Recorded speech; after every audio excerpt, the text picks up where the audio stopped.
Allenarsi 36 ore a settimana con 6 sessioni di 6 ore, senza un'alimentazione adeguata, senza essere mai stanchi, andando sempre a massimale e migliorando ogni volta. È possibile tutto questo? La mia risposta è sì, perché è quello che io faccio nella mia quotidianità. Oggi ragazzi voglio iniziare questo nuovo video, diciamo così, in medias res praticamente, in seguito a una storia che ho pubblicato alcuni giorni fa su quella che è la mia routine e voglio approfittare di questa occasione per parlare del concetto di sostenibilità dell'allenamento. Voglio affrontarlo sotto diversi punti di vista, ossia sotto il punto di vista della routine, dei metodi di allenamento e dei livelli di forza. E voglio appunto iniziare parlando di quella che è la mia routine. Voglio fare questa cosa perché io sono da sempre convinto che il mio più grande, diciamo, l'obiettivo, si può dire, più grande che ho raggiunto, insomma la cosa che probabilmente mi rappresenta di più è stata la capacità che io ho sviluppato nel corso degli anni di sostenere dei volumi di allenamento impensabili. Diciamo, dico impensabili perché mi è capitato tantissime volte di persone che mi hanno detto questa cosa non è possibile, nessun essere umano può reggere questa cosa, neanche il più dopato degli esseri umani potrebbe mai reggerla. Ma non è così. Perché non è così? Io sinceramente la mia versione, la mia risposta a questa cosa è che io sono dell'idea da amante della scienza che gli uomini spesso vogliano, diciamo, subito dare delle linee guida con motivazioni scientifiche, basandosi però su una conoscenza parziale del tutto. Questo cosa comporta? Comporta che escono fuori delle linee guida, delle convinzioni, delle credenze che in realtà magari sono basate su una parte di conoscenza incompleta che potrebbe essere anche smentita dalle cose che non si sanno. Quindi io sono sempre un pochetto restio, sono sempre stato restio quando leggevo ci si può allenare massimo questo, si può fare massimo questo. Non che non fosse vero, ma semplicemente ho sempre preferito verificare in prima persona l'andamento, diciamo, delle cose anziché fidarmi a prescindere. Sono, diciamo, sempre stato così. Quello che posso dirvi per quella che è la mia esperienza è che secondo me il corpo umano ha delle capacità di adattamento veramente incredibili, capacità che non bisogna comunque forzare, diciamo, ma a cui bisogna dare il loro tempo, insomma, di svilupparsi.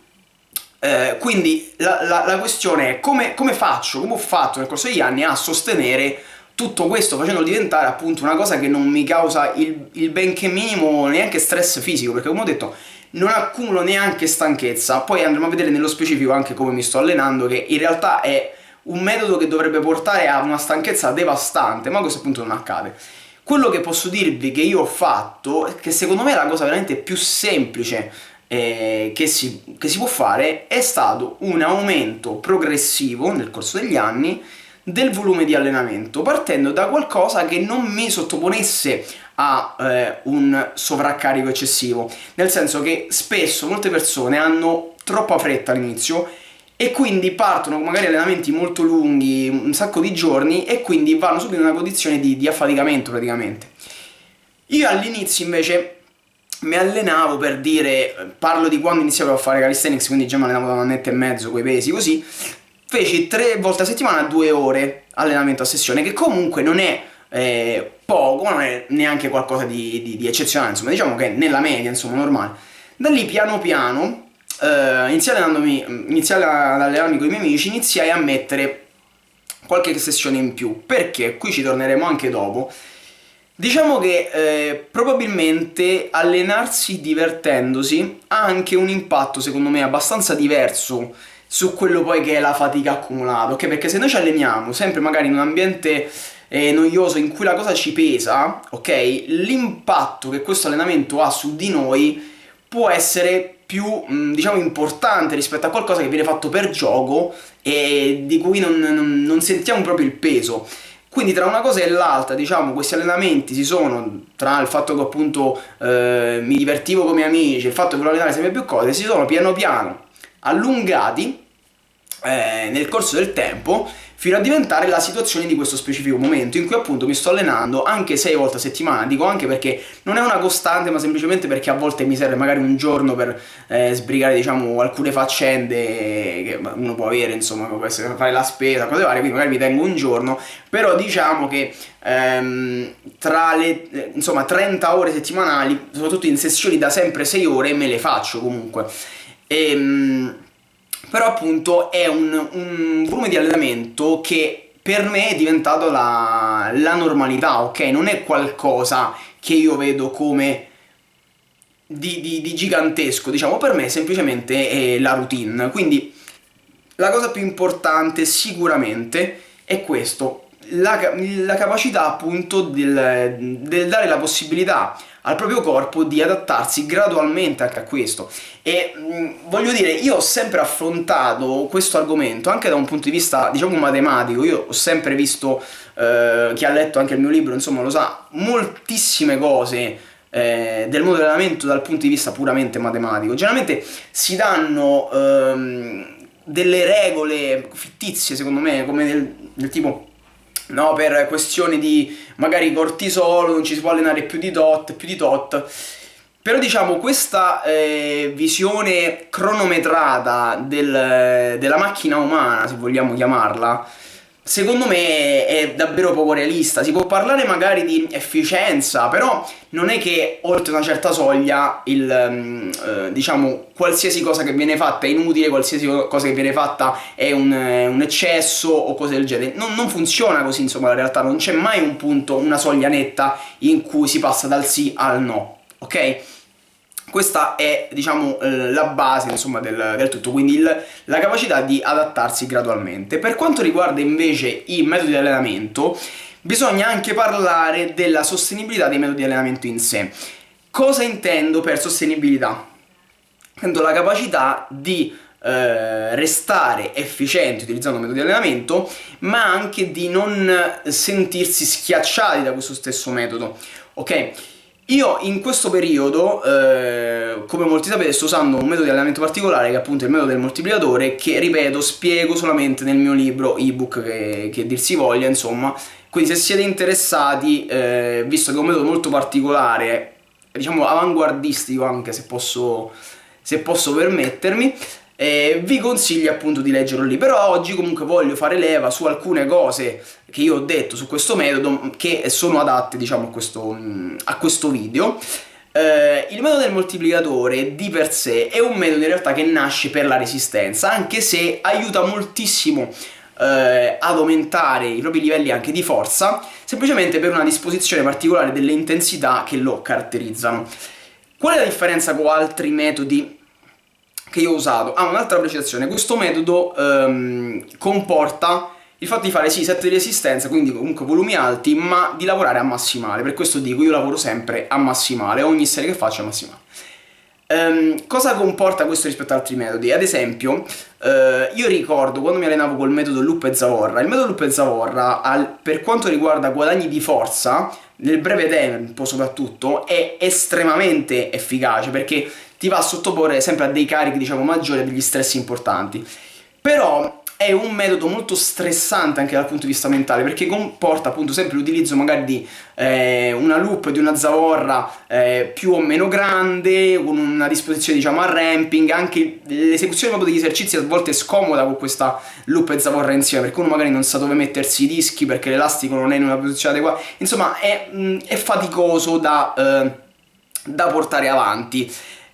Questo, come può essere anche magari altri metodi, anche il metodo a tempo, per dire, c'è chi mi ha detto è molto efficace, ma mi pesa dopo un po' di tempo il dover stare 10 minuti, 15 minuti, 8 minuti a soffrire costantemente. Non riesco a portare avanti, quindi non è sostenibile. Non è sostenibile per determinate persone, perché ovviamente la sostenibilità varia. Per me personalmente, e qui mi collego anche al fatto dell'avere sempre energie, perché uno dice sì, uno si può, ok, decido di allenarmi 6 ore, ma a una certa le energie finiscono. Com'è possibile questa cosa? Com'è possibile che le energie non finiscano? La mia risposta anche qui personale è che io personalmente ho sempre trovato una sorta di carica, come ho detto prima, nel divertimento. Io quando mi diverto, non sento stanchezza, proprio non mi stanco. Infatti io dico un sacco di volte, ho sempre detto, io a volte mi sono allenato anche 8 ore, spezzando magari le sessioni, a volte anche 7 ore e mezza di seguito, ho fatto anche allenamenti più lunghi, adesso appunto sono sulle 6 ore, ma quando io mi diverto, io mi sento come se potessi allenarmi veramente anche 15 ore, cioè io non accumulo proprio la benché minima stanchezza. Invece mi capitava in passato che la volta dopo, il giorno dopo magari, che beccavo una giornata un po' più calma così, in realtà perdevo moltissima forza, quindi facevo molta più fatica rispetto al giorno prima. Questo faccio riferimento, diciamo, a cose degli anni passati, perché adesso appunto funziona diversamente.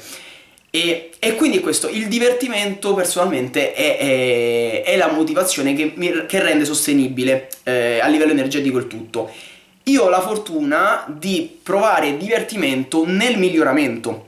Se io vedo che sono migliorato, io provo una sensazione di divertimento e quindi si innesca, diciamo, un ciclo continuo praticamente, perché sei divertito, hai sempre energie migliori, se migliori ti diverti, ed è questa la questione.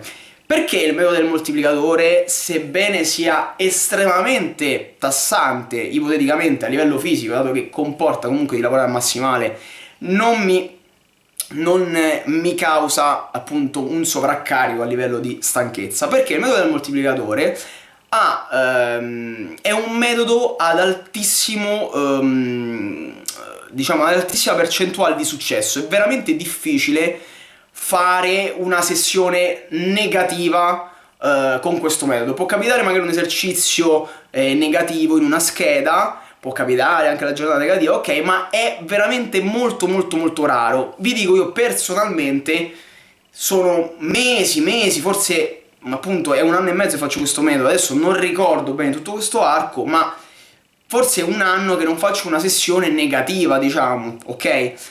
O comunque è stato proprio una volta su tot, ok? Questo cosa comporta? Che anche se il metodo è appunto magari può essere faticoso nel pratico, il fatto di vedere un miglioramento più piccolo o grande che sia continuo mi rende quel tipo di fatica estremamente sostenibile, perché io so che va a buon fine, non è una fatica sprecata, non è una fatica buttata che magari dici non ne ottengo nulla, è una fatica che subito ti permette di vedere un miglioramento. Questo ti galvanizza e praticamente riesci ad andare avanti. Almeno questo è il mio caso specifico. Ovviamente dipende anche proprio da una questione anche caratteriale, il fatto che uno riesca a sostenere più una cosa che un'altra, ok?